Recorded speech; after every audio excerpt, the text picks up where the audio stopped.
말씀입니다. 구약 성경 1163면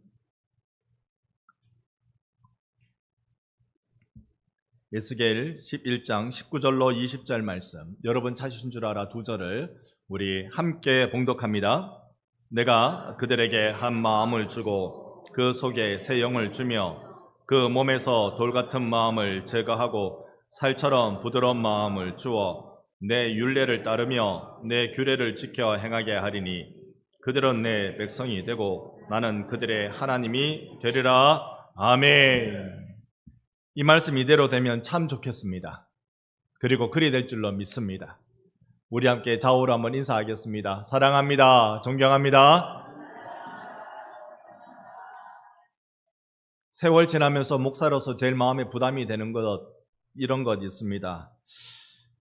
우리가 이렇게 해서 되겠나? 이렇게 살아서 되겠나? 교회가 어떻게 해야 할까? 이 고민이 늘 앞서곤 합니다. 여러분, 교회가 세상을 바꿀 수 있습니까? 세상을 바꿨다는 그런 역사적 사건, 그런 게 있습니까? 찾아보니 우리나라 3.1 운동에서 찾아볼 수 있겠더라고요.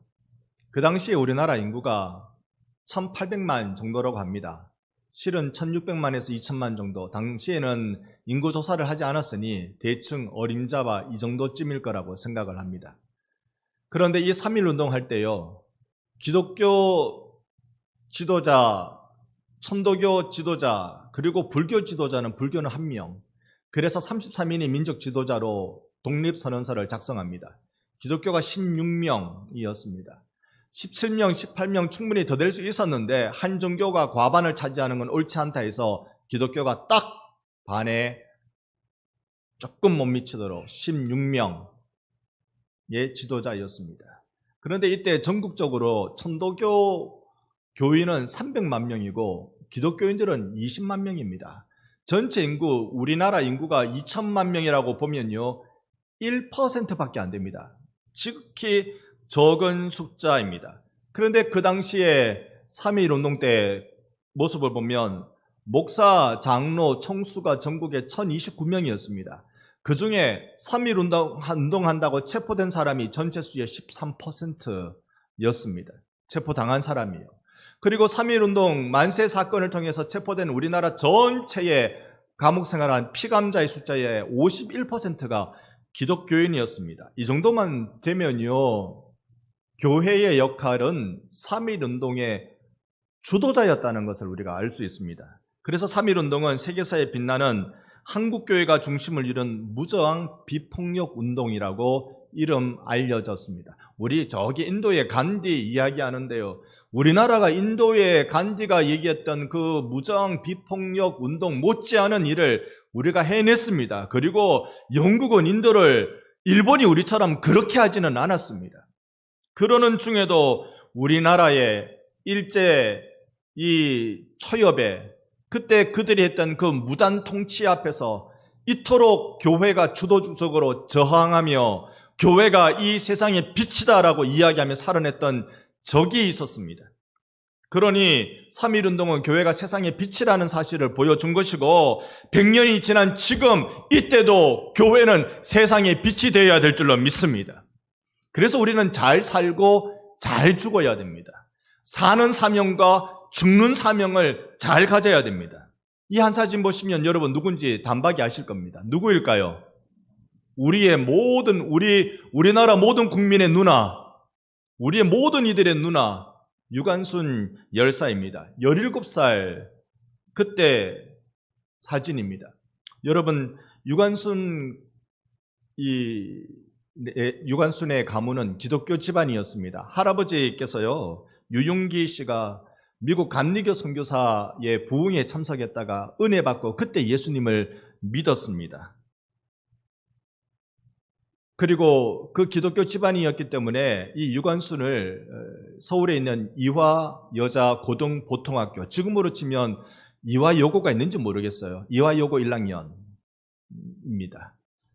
그런데 그때 서울에 만세 사건이 일어나고 자기 고향으로 가서 이렇게 이 헌금을 모아서 돈을 모아서 만세 사건에 조달하는 역할을 받았어요.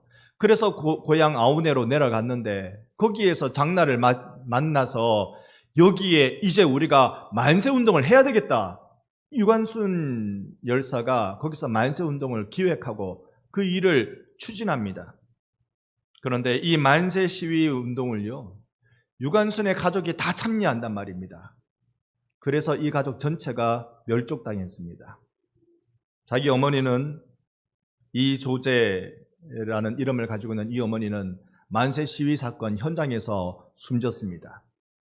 자기 아버지 유중근 씨는 머리와 옆구리에 중상을 입고 집으로 돌아와서 이틀 만에 사망했습니다.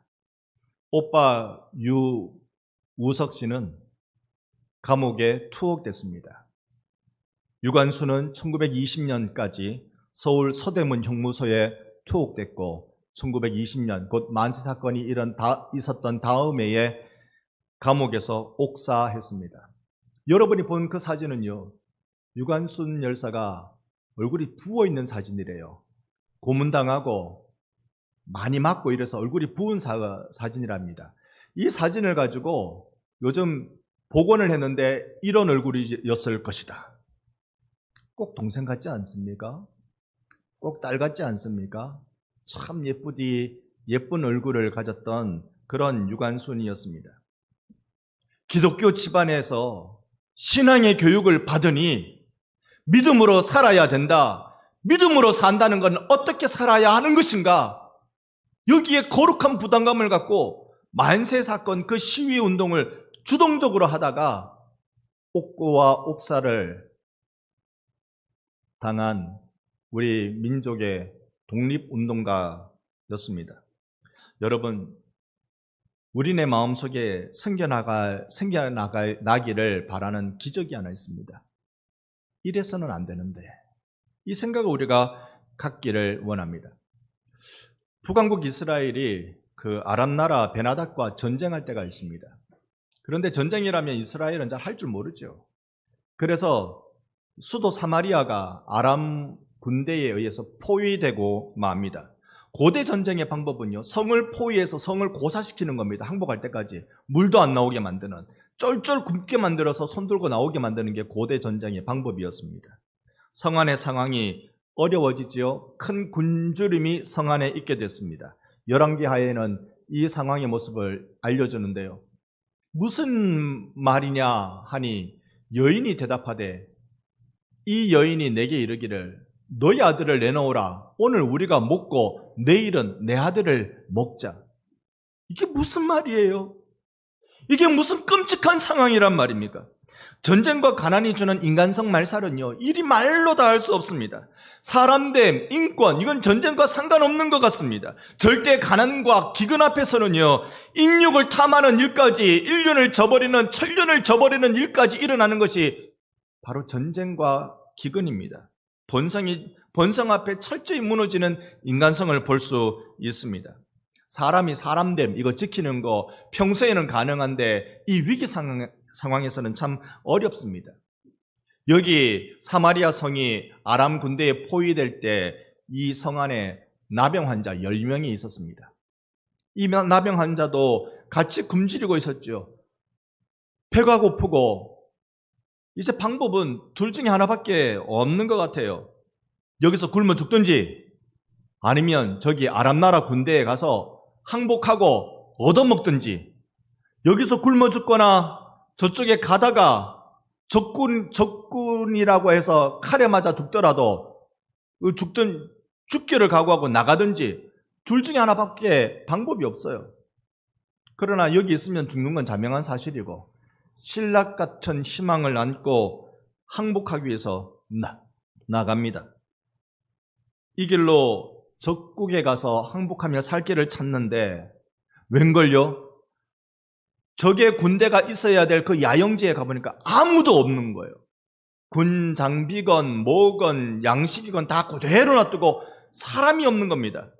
하나님의 큰 병거 소리, 말소리, 군대 소리를 내시니까 이들이 기겁을 하고 도망간 겁니다. 그러니 이 10명의 굶주렸던 나병 환자들이 이야, 여기에 먹을 것이 있네. 이제 우리가 살았다. 이제 우리가 살았다. 우리 이제 죽지 않고 굶지 않고 우리 이제 살 수 있다. 10명의 환자들이 살 길이 확 열렸던 것입니다. 하지만 저 성 안에는요, 이 적국이 물러갔다는 사실을 모르고 여전히 굶어 죽어가고 있는, 자식을 삶아 먹으면서 굶어 죽어가고 있는 그 비참함이 저 성안 사마리아 안에 그대로 있게 된 것입니다. 이때 그들이 이렇게 말해요. 같이 한번 열왕기하 7장 9절을 함께 읽습니다. 나병 환자들이 그 친구에게 서로 말하되 우리가 이렇게 해서는 아니 되겠도다.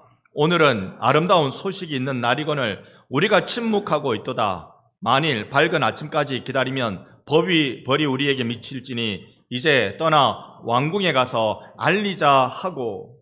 우리에게 중요한 마음이 있어야 됩니다. 우리가 이렇게 해서는 아니 되겠도다.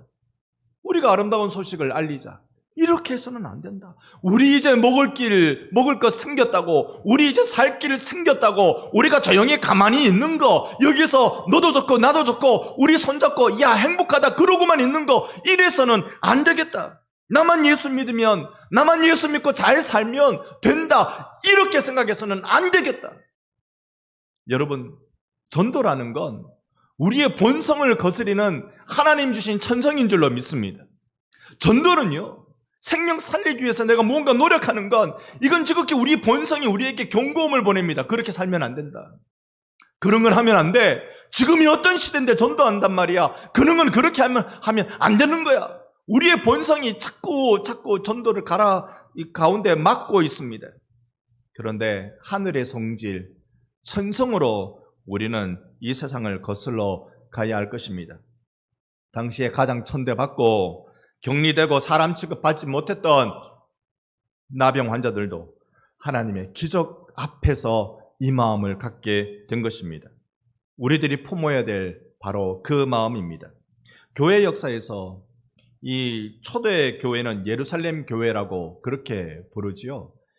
예수님의 승천 후에 이 성도들 가운데, 예수님의 올라가실 때 남아있는 제자들 가운데 주님이 주신 3가지 선물이 있다는 거 오래전에 여러분께 말씀드렸습니다. 그 첫 번째가 말씀이고, 2번째가 성령님이고, 3번째가 교회입니다. 즉, 이 3가지는 성도들이 성도로 살기 위해서 꼭 필요한 겁니다. 여러분, 성도가 성도로 살기 위해서 하나님 말씀이 필요한 거예요. 하나님의 말씀을 붙들고 살 수 있는 성령의 임재하심이 우리 가운데 필요한 것이고, 그 말씀의 현장이고 성령님이 붙잡아 주시는 교회 공동체 신앙생활을 통하여 성도는 신앙으로 살아갈 수 있게 되는 것입니다. 교회는 언제나 말씀으로 역사하시는 성령 하나님을 의지하고 살아가는 신령한 하늘 공동체입니다. 교회는 늘 말씀이 충만해야 되고, 교회는 늘 성령님께 민감해야 하는 것입니다. 그래서 마틴 로이드 존슨 목사는 부흥을 무엇이라고 표현했는고 하니요, 부흥이란 성령께서 비상하게 역사하실 때 교회 생활 속에서 체험되는 현상이라고 말한 바 있습니다. 그러니까 성령께서 보통으로, 정상적으로, 우리 일상적으로 역사하시는 것이 아니라 비상한 상태, 비상시국에 비상하게 역사하시는 그 일을 우리는 부흥이라고 그렇게 부를 수 있습니다. 여러분, 꼭 전쟁이 터져야만 인간성이 말살되는 건 아닙니다. 우리가 잘 산다 할 때, 걱정거리가 없다고 할 때 사람의 사람됨이 무너지는 게 참 많습니다. 18세기 영국에서, 지금부터 300년 전이지요, 18세기라고 하면 300년 전에 영국에서 산업혁명이라는 게 일어났습니다. 그러니까 칙칙폭폭, 칙칙폭폭. 무슨 소리인지 여러분 혹시 아십니까? 기차 소리입니다. 요즘은 기차 이런 소리 안 냅니다. 요즘은 기차는 슝 이런 소리 내며 지나갑니다. 칙칙폭폭이라고 소리 낸 건 뭔가 연료를 떼서 증기 만들어서 이게 모터가 돌아가도록 하는 것, 증기기관차로 만들어진 것, 이게 산업혁명의 대표적인 발명품이지요. 그런데 산업혁명이 일어나니까요, 세상에 말 타고 다니는 것만 다인 줄 알았는데, 마차 타는 게 다인 줄 알았는데 세상에 자동차를 타고 기차를 타고 다니더라는 거예요. 옛날에 옷은 전부 다 시줄 날줄에서 착착착착 집에서 이렇게 천 짜가지고 그래서 재단에서 만들어 입는 옷인 줄 알았는데, 산업혁명이라는 게 일어나니까 천이 막 저절로 넘실넘실 나오는 거예요. 그냥 돈 주고 사면 돼. 천을 돈 주고 사서 그냥 재단사가 또는 집에 어머니가 옷을 지어 입히는 거죠. 여기에 이 산업혁명 때 인간성 말살이 없었을까요? 이런 대목이 있습니다. 항상 되게 밝은 모습을 보이면 뒤에 어두운 면이 존재합니다.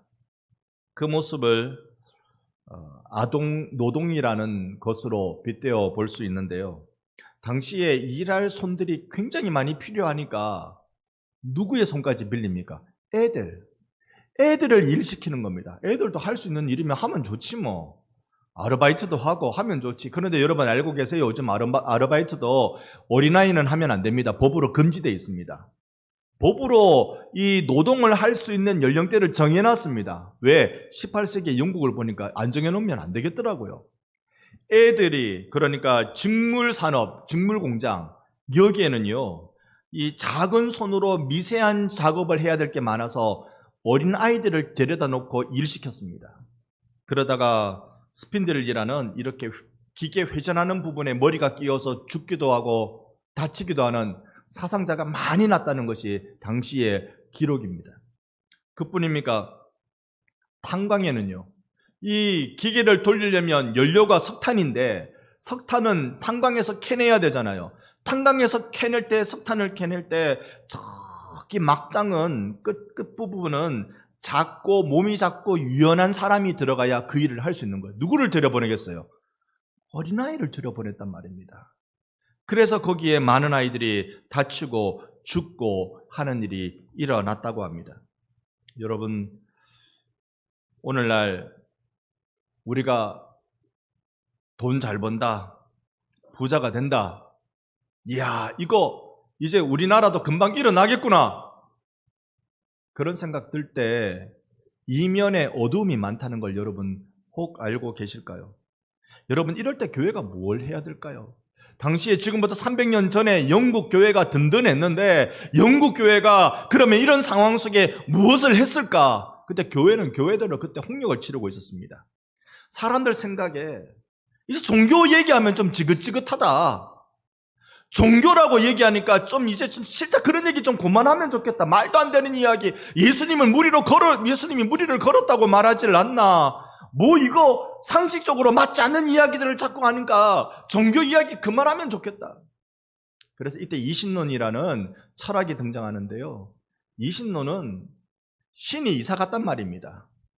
신이 세상을 잘 만들어 놓고 세상이 알아서 잘 돌아가도록 만들어 놨으니까 이제 신은 저기 우주 밖으로, 창조세계 밖에서 나가 계신다, 창조세계 안으로 들어오질 않는다, 그렇게 설명했습니다. 그러니 교회는 자꾸 세상이 말하는 대로 이성으로, 머리로 이해되는 이야기만 하는 겁니다. 한 가지 살펴볼까요? 홍해 사건도 그렇습니다. 홍해라는 말을 우리가 어떻게 살펴볼까? 여러분, 우리 홍해는요, 10개라는 영화를 통해서 우리가 또 기억하듯이 저기 바다가 쫙 갈라지는 그 장면을 우리가 생각하잖아요. 모세가 지팡이를 탁 드니까 바다가 쫙 갈라지고 지나갈 때 뭐 고래도 있고 뭐 막 이 질퍽한 바닥은 하나님이 다 드라이로 말려주셨다 돼 있잖아요. 다 말려주셔가지고 맨 땅으로 걸어갈 수 있도록. 우리가 그걸 생각하는데 이 홍해라는 단어를 보면 빨간 바다라는 뜻도 있지만 갈대 바다라는 뜻도 있어요. 그런데 이 하나가 별로 단어가 큰 차이가 아닙니다. 우리나라 말로야 홍해, 갈대바다 큰 단어 차이지만 원어로 보면 아주 간단한 조그만 차이밖에 나지 않아요. 그러니까 홍해는 원래 큰 바다를 지나간 게 아니라 그 철벅철벅한 그 갈대가 자라는 그 물을, 그 시내 같은 그 물을 거기를 건넌 거다. 여러분, 그렇게 얘기하면 성도들이 은혜 받을까요? 어떠세요? 모세가 지팡이를 들고 홍해를 갈라지도록 손을 쫙 내미니까 그래서 건너간 데가 갈대 바다였다. 갈대 숲이었다. 그러니까 성도들이 이제 설교 듣기가 싫은 거예요. 하나님의 초자연적인 역사를 다 무시하고 자꾸 우리 머리로 이해되는 것만 얘기하니까 성도들이 이제 그 설교 감동이 안 되는 거예요. 그 설교를 한참 하니까 뒤에서 웬 아가씨가 아멘 하더라니까. 아멘. 설교자 자신도 놀래가지고 이건 아멘할 대목이 아닌데, 바다가 아니고 갈대 숲이라고 했는데, 갈대천이라고 했는데 그게 아멘하니까 왜 아멘했어요? 그러니까 그 갈대 바다밖에 안 되는, 갈대천밖에 안 되는 그 조그만 물 가지고 애굽의 군대를 수장시키신 하나님의 능력이 놀라워서 아멘했대요. 여러분, 그러니까 강단은 이상한 철학에 사로잡혀서 은혜가 안 되는 자꾸 우리 머리로만 이해되는 것만 이야기하려고 그러는데, 성도들은 그래도 은혜 받은 기억이 있고 성도들은 감동했던 기억이 있으니 그때의 기억을 되살리며 목이 말랐던 겁니다. 교회는 목말라져 있었습니다. 강단에서 복음이 흘러가지 않고 철학이 흘러가는 거예요. 여기서 예수의 피가, 예수의 보혈이 강단에서 흘러가야 되는데 자꾸 윤리, 도덕 이야기하는 거예요. 윤리, 도덕. 정직하게 살아야 됩니다. 세금 잘 내야 돼요. 땀 흘리며 열심히 일해야 돼요. 그게 틀린 말 아니죠. 그런데 그건 꼭 교회에서만 해야 될 이유는 없습니다. 다른 모든 강연에서도 그 얘기 하면 됩니다. 그런데 교회만 할 수 있는 설교가 있어요. 예수의 피 말입니다. 예수의 피권세가 여러분을 살린다고. 여러분의 수많은 죄악이, 나도 어쩔 줄 못하는 그 죄악이 예수의 피 앞에 나오는 이들마다, 회개하는 자들마다 다 예수님께서 용서해 주시는 줄로 믿습니다. 이 이야기가 강단에서 흘러나와야 되는데 그러지 못했던 게 18세기 영국이었어요. 하나님이 이걸 이대로 두셨을까요? 하나님은 한두 사람들을 흔들어 깨우기 시작합니다. 그래서 독일에서는 경건주의 운동이 일어나고, 저기 미국에서는 당시에 영국으로부터 이제 또 다른 이 국가를 만들어낸 미국에서는 이제 복음 각성 운동이라는 게 일어나고, 영국에서는 교회 부흥 운동이라는 게 일어나기 시작했습니다. 하나님은 어두운 시대에 특별한 은혜를 주십니다. 그 은혜를 주실 때는 항상 성령님의 비상한 역사, 성령님의 특별한 역사가 일어나면서 그 땅을 살리는데요. 우리가 오늘 이 예배 시간에도 성령님을 기대할 수 있는 시간이 되면 좋겠습니다. 우리가 우리의 기도의 지경을 넓히는 일이 일어나면 좋겠습니다. 기도 5분 하면 왜 더 기도할 게 생각나지 않을까요? 이상하게 기도 5분만 하면 더 기도할 게 생각 안 나요. 이유는요, 기도의 지경을 내 삶의 자리에만 국한시키기 때문에 그렇습니다. 기도의 지경을 하나님, 내 가족 지켜주시고요, 건강 지켜주시고요, 웬만하면 직장 잘 되게 해주시고요, 안 잘리게 해주시고요, 사업 잘 되게 해주시고요. 그러다 보니 5분만 하면 기도가 끝나죠. 그러다가 갑자기 가족이 다쳤다 그럼 기도가 한 10분으로 바뀝니다. 좀 죽을 고비가 온다, 조금 15분으로 더 늘지요. 기도가 왜 그랬을까요? 여러분의 신앙생활에, 여러분의 기도 생활에 성령님이 임하기를 축복합니다. 그럴 때 내가 이 인간의 비참함, 처절함을 하나님이 어떻게 바라보시는지를 내가 보면서 몸부림치기 시작하는 겁니다. 기도의 몸부림 말입니다. 폴 트루니에라는 정신과 의사가 있습니다. 기독교 정신과 의사인데요. 사실 이 트루니에라는 이 사람은 3살 때 자기 아버지가 먼저 죽습니다. 그리고 6살 때 자기 어머니가 유방암으로 사망합니다. 고아가 되다 보니까 외삼촌 집에 얹혀 살게 되었습니다. 그가 이렇게 말합니다. 나는 자폐증에 걸려 나 자신 속에 갇혀버렸다. 자신의 어린 시절 기억은 이런 걸로 가득 채워졌다고 그렇게 말합니다. 집 뒤에 있는 고목나무 그리고 사냥개, 자기가 대화 나누는 유일한 대상자였다는 겁니다. 16살 때 고등학교 들어갔는데요. 거기에 헬라어를 가르치는 어학 선생을 만나서 그 어학 선생이 굉장히 인격적으로 이 트루니에를 대해준 거예요. 이야기해 준 거예요. 말벗이 되어 준 겁니다. 그러니까 마음을 열고 그가 이제 새로운 결심을 하게 되는데 그 스스로의 자기 속에 갇히는 것을 극복하고 스스로 나는 이제 내 부모를 앗아간 질병과 싸우는 의사가 되어야 되겠다. 그 마음을 먹습니다. 스위스 제네바 의과대학을 졸업했는데요. 그러니까 그동안 비인격적인 가정 상황, 여러분 당시에 먹고 살기 빠듯한 어려울 때 조카가 우리 집에 입 하나 더 보태고 있으면 그거 이뻐 죽겠습니까? 어쩌겠습니까? 그러니까 참 인격적인 대접 못 받고 천덕꾸러기로 그렇게 살았던 것이죠. 그런데 그가 한 나이 40 좀 지날 때 옥스퍼드 그룹이라는 걸 경험합니다. 이게 영국에서 영적 각성이 일어날 때 옥스퍼드 그룹이 큰 역할을 했던 것인데 여기 이런 것을 주로 했대요. 내가 얼마나 연약한 사람인지, 내 마음에 얼마나 많은 괴로움이 있는지 서로 대화하는 시간. 그러니까 그런 사람들과 대화하는 법을 이 사람 배운 겁니다. 나의 성공담뿐만 아니라 실패담도 승리와 잘못을 고백하는 사랑과 섬김의 운동, 이 옥스퍼드 그룹에 이 트루니에가 참여했습니다. 여러분, 우리 잘난 이야기 많이 할 수 있지만 못난 이야기 하기 싫어하잖아요. 우리 잘된 이야기 하고 싶지만 실패한 이야기는 하기 싫어합니다.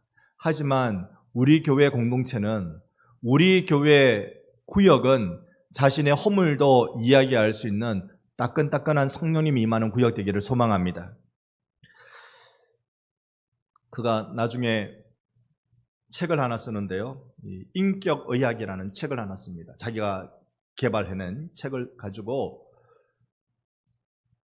자기에게 큰 도움을 줬던 그 스승, 고등학교 의학 스승한테 가서 이 책을 보여줍니다. 이 스승은 이제 죽기 2달 전이었습니다.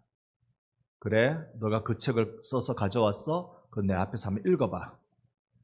아침부터 읽었는데 저녁까지 읽은 거예요. 쭉 다 읽어주니까 이 선생님이 그래, 우리 이제 손잡고 기도하자 그러더래요. 선생님 언제 교회 나갔어요? 선생님 언제 그리스도인이 됐어요? 지금 방금 그리스도인이 됐다. 이 제자가 써온 그 책을 쭉 듣고는 예수 믿어야 되겠다 생각이 든 거예요. 그래서 함께 그리스도인이 되는 일이 일어났다고 합니다. 제가 이 사람 이야기를 조금 길게 말씀드리는 건 그가 발견한 중요한 치료 원리가 있기 때문에 그렇습니다. 인격의학을 요약하면 이렇습니다. 사람을 살리는 의사로서 사실 제일 중요하게 여기는 게 의술이라고 생각하거든요. 그런데 의술로는 사람을 전인적으로 살릴 수가 없다. 그 사람이 아픈 병에 대해서 집중하지 말고 그 병을 앓고 있는 그 환자에 대해서 집중해라. 인간을 이해해라는 말입니다. 인간을 이해할 때 그 사람을 고칠 수 있다. 그런데 그 인간은 하나님이 지으신 창조물이다. 이 전인적인 치유는 바로 이런 의술과 인간 이해와 종교를 통해서 일어나게 된다는 걸 알려준 것입니다. 복음은 그렇습니다. 전인적인 치유가 일어날 때 여러분, 우리가 하나님과 만나는 일이 일어나고 하나님과 만나야 내 몸이 고쳐지고 이런 놀라운 일들이 일어나게 될 것입니다. 세상 그 어떤 누구보다도 우리는 성령 하나님의 만져주심이 필요합니다. 오늘 본문 19절 말씀입니다. 다 같이 함께 읽습니다. 내가 그들에게 한 마음을 주고 그 속에 새 영을 주며 그 몸에서 돌 같은 마음을 제거하고 살처럼 부드러운 마음을 주어. 아멘. 복음이 내게 들어올 때, 성령이 나를 자세히 살피고 내게 인격적인 만남으로 다가올 그때에 여러분, 내 몸에서 돌 같은 마음이 제거되기 시작하는 줄로 믿습니다. 성령이 내게 의사로 다가오셔서 나를 인격적으로 만나 대화해 주실 때 치료가 거기서 일어나기 시작하는 거죠. 인간사 밝음 뒤에 언제나 어두운 면이 있다고 말씀드렸습니다. 세상 일어나는 모든 일들이 그러했습니다. 그런데 그 숨겨진 어두움이 제거되기 시작하는 것, 그건 내가 경험해야 합니다. 여러분, 예수 믿고 하나님이 얼마나 위대한 분인지 여러분 경험하는 은혜가 있기를 축원합니다. 이 밝음은 이면에 어두움이 없어요. 세상의 밝음은 그 뒤에 어둠이 반드시 존재하는데 하나님의 밝음은 온 세상을 비추는 빛 그 자체입니다. 그러니 여러분, 내 마음에 돌 같은 것들, 이것이 제거되기 시작하는 것, 성령이 임해서 내가 치유받기 시작하는 것을 우리는 경험하는 것입니다. 내 마음 아픈 것도요, 그게 몸 아픈 것으로 그대로 연결됩니다. 제가 알고 있는 한 분 목사님이 계셔요. 이 목사님이 유전적으로 당뇨를 앓고 계십니다. 유전적인 당뇨. 그러니까 먹고 이렇게 하는 것이 잘못해서 생기는 당뇨 말고 유전적으로 당뇨를 앓고 있어요. 그런데 한 30대 후반쯤에 그게 알게 됐대요. 유전적으로 당뇨를 앓고 있다는 걸. 그때서야 자기는 마음을 비우기 시작했답니다. 그때서야 다 내려놓고. 당뇨에 제일 위험한 게 스트레스라던데요. 음식보다 더 위험한 게 스트레스래요. 그래서 어떻게 하면 내가 스트레스를 안 받을까? 이거 자꾸 포기해야 되겠더라는 거예요. 자꾸 내려놓고 자꾸 포기. 그러니 건강하게 사는 겁니다. 건강하게 살아요. 지금도 건강하게 사세요. 마음이 몸을 이끌어 갑니다. 인간이 누군지를 알 필요가 있습니다. 해답은 성경에 있습니다. 사람이 누군지 우리가 이때까지 같이 살펴봤습니다. 사람은 하나님의 창조물이다. 하나님의 형상이다. 여러분, 우리가 하나님 닮은 줄로 믿습니다. 옆 사람께 한번 인사해 주실래요? 당신은 하나님의 형상입니다. 하나님의 형상이랬는데 인상 콱 쓰고 들여다보시면 안 되고 환하게 웃으면서 진짜로 하나님이 만드셨구나, 눈, 코, 입, 그거는 다 기본적으로 갖고 있는 거지만 하나님이 정말로 이 사람을 귀하게 만드셨구나, 이 소중한 마음을 갖고 한 번 더 인사합시다. 당신은 하나님의 형상입니다.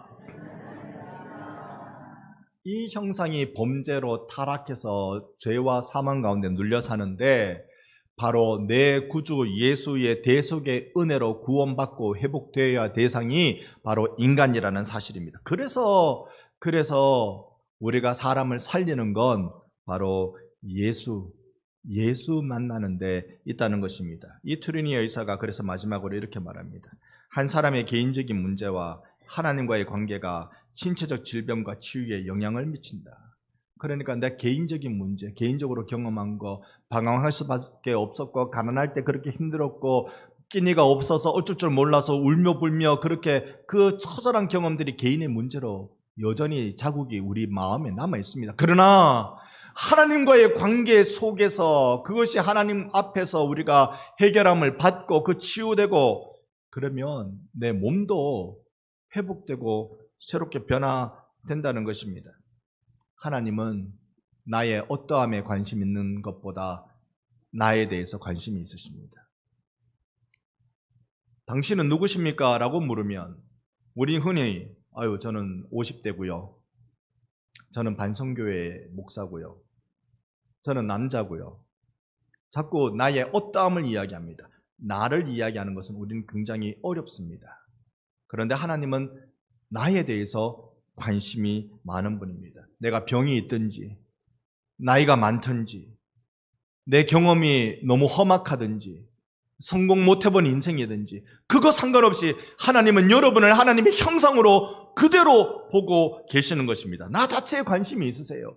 그 하나님이 오늘 나에게 오셔서 예수의 대속의 은혜를 부어주시는데 저는 우리 반성교회 여러분들은 이 예수의 대속의 은혜에 흠뻑 젖어드는 일이 있기를 정말 간절히 원하고 기도합니다. 세상의 질병은 이 땅의 사람들을 인격적으로 대하시는 성령님의 임재로 우리 치료받기를 원합니다. 그 첫 번째가 내 마음에 굳은 것이 제거되는 것. 옛시대의 모습이죠. 죄와 사망에 눌려 살았던 그 모습입니다. 함부로 말하고 성내고 내 뜻대로 하려는 나의 이 굳은 마음이 예수 믿는 신앙으로 여러분 마음에 떨어지는 은혜가 있기를 축복합니다. 또 한편으로는 나는 쓸모없어. 나는 할 수 있는 게 없단 말이야. 자기 삶에 대해서 스스로 포기해버리는 이 마음 언제 제거됩니까? 내게 한 마음 주시고 새 영을 주실 때 내게 성령으로 임하실 때 내가 얼마나 그리스도 안에서 하나님의 자녀로 소중한 자인지 발견하게 되는 것입니다. 이런 경험들이 있을 때 우리는 그것을 깨어남, 각성이라고 말할 수 있습니다. 부흥을 우리는 도식화할 수는 없어요. 1 더하기 1은 2다. 이렇게 하면 부흥이 일어난다. 그건 없습니다. 성령님의 비상한 역사입니다. 다만 부흥을 연구할 때 꼭 그 전에 있었던 일들이 있더라. 이성교 교수님은 교회사에서 나타난 부흥운동 몇 가지 특징을 이렇게 정의한 바 있습니다. 첫 번째요, 영적 도덕적 태보가 있을 때예요. 교회가 교회 역할을 못하고 영적으로 교회가 어둡기 시작하고 나라가 도덕적으로 타락하기 시작하고 그럴 때 부흥운동이 일어나더라. 부흥이 일어나더라. 두 번째, 헌신된 개인으로부터 시작하더라. 오늘 오후에도 좀 살펴보겠습니다만 하디 선교사나 길순주 목사나 이런 단 한 사람의 하나님 앞에 하나님 만남을 통하여 깨어질 때 하나님은 그 사람을 들어 역사하더라. 세 번째로, 말씀에 대한 반응. 하나님의 말씀, 신비한 하나님의 말씀 그대로 믿는, 내 머리로 이해되어야 믿는다라는 것이 아니라 하나님을 믿고 보니 이게 내 머리로 이해가 되더라. 소위 이 복음주의자들을 통하여서 부흥운동이 일어났습니다. 마지막으로 애통과 회개에서 시작하더라. 감리교 창시자라고 알려진 웨슬리가 영국에서 부흥운동이 일어날 때요, 웨슬리 한 여성을 통해서 사실 부흥운동이 일어났답니다. 여러분 밑에 있는 걸 주기도문 중에 한 부분인데요, 같이 한번 읽어봅니다. 우리가 우리에게 죄 지은 자를 사하여 준 것 같이 우리 죄를 사하여 주셨고. 그 다음에 뭡니까? 잘 모르겠죠. 주기도문을 자세히 외워야 되는데 그 다음 뭡니까? 진도가 안 나가는 거예요. 이 한 여성이 이게 다 외워야 예배가 끝날 건데, 이거 빨리 다 외워져야 우리가 오전 예배 끝날 건데, 여기에서 이 여성이 딱 막히기 시작하는 거예요. 우리가 우리에게 죄 지은 자를 사하여 준 것 같이 우리의 죄를 사하여 주시옵고. 여기서 더 이상 기도 못 하겠는 거예요. 여기서 마음에 막 답답해 터지겠는 거예요. 나는 그 사람 용서 못 하겠거든. 나는 그 사람 용서 못 하겠는데 성령님이 나에게 오셔서 너 그 사람 용서해야 내가 너를 용서하는 거 알잖아. 너 그 사람 용서해야 예수께서 너를 용서하는 거 알잖아. 가슴 터지는 일이 거기에 일어난 것입니다. 성령의 폭발적인 역사가 한 여성에게 임하여서 웨일즈 지방의 영국의 웨일즈라는 그 지역에서 부흥의 일들이 일어나기 시작했습니다. 살처럼 부드러운 마음을 주신다. 여러분, 우리의 죄성이 하나님의 거룩함을 만나면 하나님의 성품이 진노로 바뀐다고 말씀드렸습니다. 유일한 방법은 딱 하나입니다. 그때 우리의 죄가 하나님의 거룩을 만날 때, 내가 바짝 엎드려 회개할 때 오히려 하나님은 내 속에 새 살 돋게 해주시는 줄로 믿습니다. 그 일을 우리가 경험하기를 원하는 것입니다. 20절 말씀입니다. 내 율례를 따르며 내 규례를 지켜 행하게 하리니 그들은 같이 읽습니다. 내 백성이 되고 나는 그들의 하나님이 되리라. 아멘. 아멘. 세상 바뀌어지는 일은 여기에서부터입니다. 나는 하나님의 백성이 되고 하나님은 나의 구원자가 되시고 하나님 내 아버지가 되고 나는 하나님의 아들, 딸이 되고. 할렐루야. 여러분, 이게 복음의 기적이지요. 이 복음의 기적이 우리에게 일어나기를 원합니다. 2024년 이 한 해 동안 정말로 우리 교회가 받고 싶은 것, 우리 교회가 누리고 싶은 것, 복음의 기적입니다. 우리 한 사람 한 사람이 이 복음의 기적을 경험하고 체험하고 주님을 우리가 정말로 몸부림치면서 만나기 시작할 때 여러분을 통하여 반성과 진주와 서부 경남과 이 나라 이 민족을 살려주실 줄로 믿습니다. 그 놀라운 일에 우리 기도로 준비하며 날마다 십자가 앞에 나가 내 삶의 형편을 주님 앞에 맡깁니다. 주님, 나를 축복하사 내 인생 변하여 주의 것 되게 주옵소서. 기도하며 강구하는 우리 반성교회가 되기를 예수님의 이름으로 축원합니다. 아멘.